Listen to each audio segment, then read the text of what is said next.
Next question है, Rajesh owns a house in Hyderabad. During the previous year 1920, 3/4 portion of the house was self-occupied and 1/4 portion of the house was let out for residential purpose at a rent of rupees 12,000 per month. The tenant vacated the property on February 29, 2020.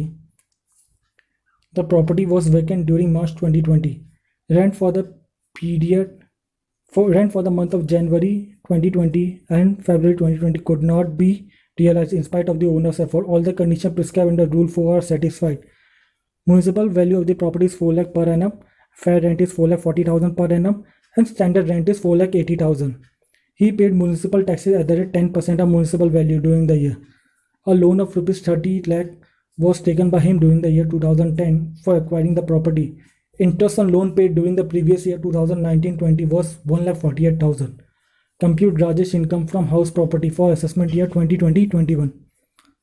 तो इसमें राजेश है जिसने एक house own किया है जहाँ पे 3/4 portion वो खुद के सेल्फ अकोमोडेशन के लिए लेता है और 1/4 पोर्शन वो लेट आउट किया है 12,000 पर मंथ पे, और वो प्रॉपर्टी टेनेंट ने वैकेट कर दिया February 29 के लिए, February 29 2020 के लिए, और प्रॉपर्टी मार्च 2020 में वैकेंट रही है.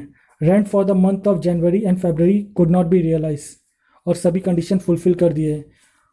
साथ ही में municipal valuation fair rent standard rent दिया है, म्यूनसिपल टैक्सेस के बारे में बताया, और loan of 30 lakh was taken by him during the year 2010 for acquiring of the property. Interest of loan paid during the previous year 12,48,000. अभी राजेश का इनकम कंप्यूट करना है assessment year 2020-21. There are 2 units of the out. Unit 1 with 3/4 area is owned by Rajesh and no benefit derived from that unit. Hence, it will be treated as self-occupied and its annual value will be nil. Unit 2 with 1/4 area is let out during the previous year and its annual value has to be determined as per section 23 subsection 1. Computation of income from house property. Unit 1 3/4 area self-occupied, उसका annual value तो nil है. Deduction under section 24B 3/4 तो 1,48,000, तो 1,11,000 आया. Income from unit 1 negative 1,11,000. Unit 2 1/4 area let out. Computation of gross annual value. Step 1 computation of expected rent.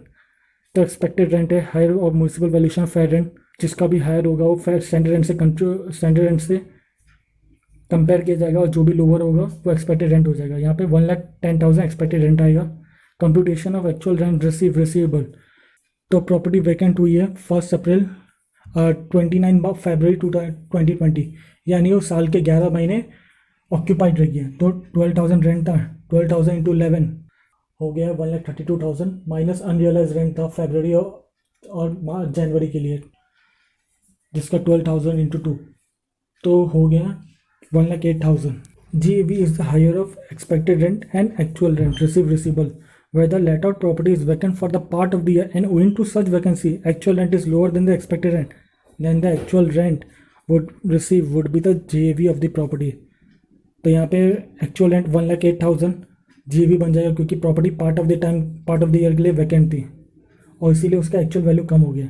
तो gross annual value क्या है 1,08,000 less municipal taxation 10% of 4 lakh divide by 1/4.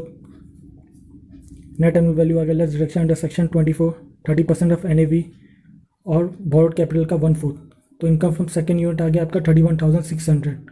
तो loss under the head income from house property 1,11,000 आपका house from self occupied house property से loss और 31,600 profit let out property से. तो total loss हो गया 79,400.